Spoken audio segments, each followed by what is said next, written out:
At eto nga, bumalik ako dito sa Mount Pinatubo. Sabi ko kasi noon, babalikan ko to at papalitan natin yung memories natin dito. Kaya naman, from this to this. Opo, kahit pang second time ko, pakiramdam ko, first time ko pa rin. At kahit naaalog yung utak ko dito, nag-e-enjoy pa rin ako, no? Matagal-tagal din akong hindi nakakapag-hike, kaya deserve natin to. At dahil dyan, sasamahan niyo ako mag-cloud chase dito sa Mount Pinatubo.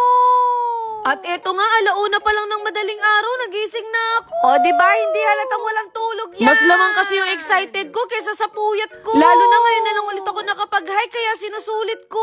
Sabi ko talaga kay self, babawi ako ngayong taon na to. At dahil dyan, magta-transition tayo.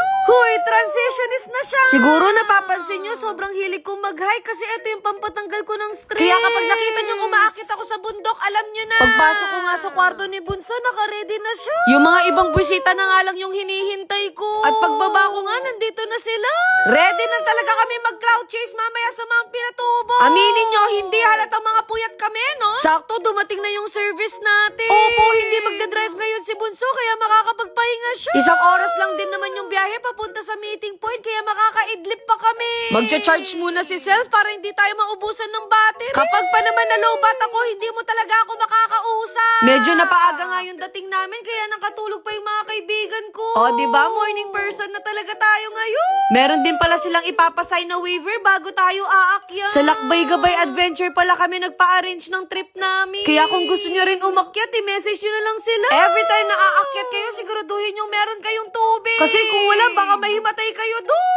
Lalo na ngayon, sobrang init talaga ng panahon. Ito yung pinaka na-excite talaga ako, yung sasakay ako ng 4x4. Tapos lahat ng alikabok ay malalanghap mo. Ginusto mo yan, te.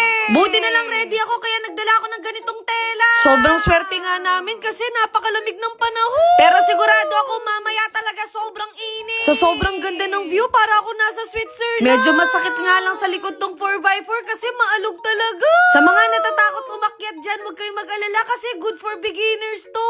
We'll be straight together, standing strong forever. Nothing's gonna stop us now. Opo, 100% pa yung battery ko.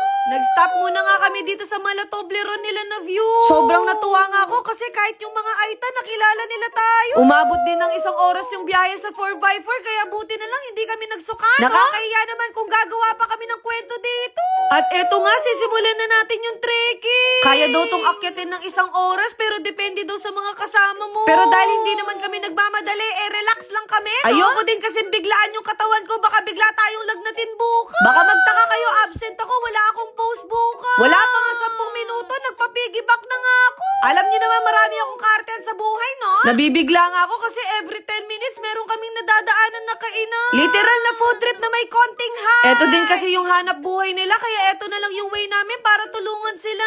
Pero naalala ko nung unang balik ko dito, wala masyadong kainan. Dati wala naman ditong Meng Inasal at Mount Inasal. Ang social nga kasi nasa taas ng bundok. Pinigilan ko nga yung sarili ko kasi hindi pa kami nakakalahati. Pero dahil sa katakawan ko, napabili pa rin ako ng ice cream. Sabi ko na sa inyo, scam talaga yung pagda-diet ko. In fairness, masarap yung avocado nila. Naalala ko na kwento sa akin ng nanay ko nung pumutok daw yung Pinatubo, nag-evacuate agad sila. As in, napakaitim daw ng langit, tapos parang umuulan daw ng puti. At sana hindi na talaga mangyari yon, no? Pawis na nga ako dito, kaya hindi na kinaya ng damit ko. At finally, nakadating na kami dito sa Mount Pinatubo Crater. Pagkakita ko pa nga lang sa view, parang lahat ng pagod ko ay nawala. Buti na lang weekdays kami pumunta dito, kaya wala masyadong tao. Grabe, sa sobrang ganda ng view, parang naka-green screen lang ako.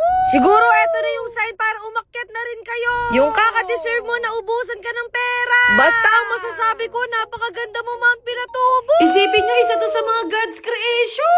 Alam nyo ba, kapag nakakakita ako ng nature, nare-reset ako. Na parang kaya ko na ulit ma-stress, no? Uy, hindi ganun. Nung last punta nga namin dito, hindi namin napuntahan yung lake kasi pagod na kami. Kaya sabi ko ngayon, hindi ko pwedeng ma-miss talaga to. Balak ko sanang magbabad dito sa tubig, kaso bawal daw. Baka kapag ginawa ko yun, hindi na ako makakaulit dito. Pagkatapos nga namin mag-cloud chase, naisipan naming umakyat para makakain man lang kami. Opo, nagdala pa sila ng mais dito. Hindi man halatang nagutom ako, no? Pagbaba nga namin, naramdaman naming umaambon na. Ginawa ko nga yung style ni John Lloyd pero hindi umipit. O, di ba? Para talaga kami nagmarathon, no? Opo, nasa 40 minutes lang nakababa agad kami. Nakakatuwa nga kasi meron din silang binigay na souvenir sa amin. Tapos lahat ng mga kasama ko tulog mantika na. Pagkatapos nga namin mag-trekking, nag-samji kami kasi deserve namin to. Wala talaga kami kapaguran, no? Ayun lang.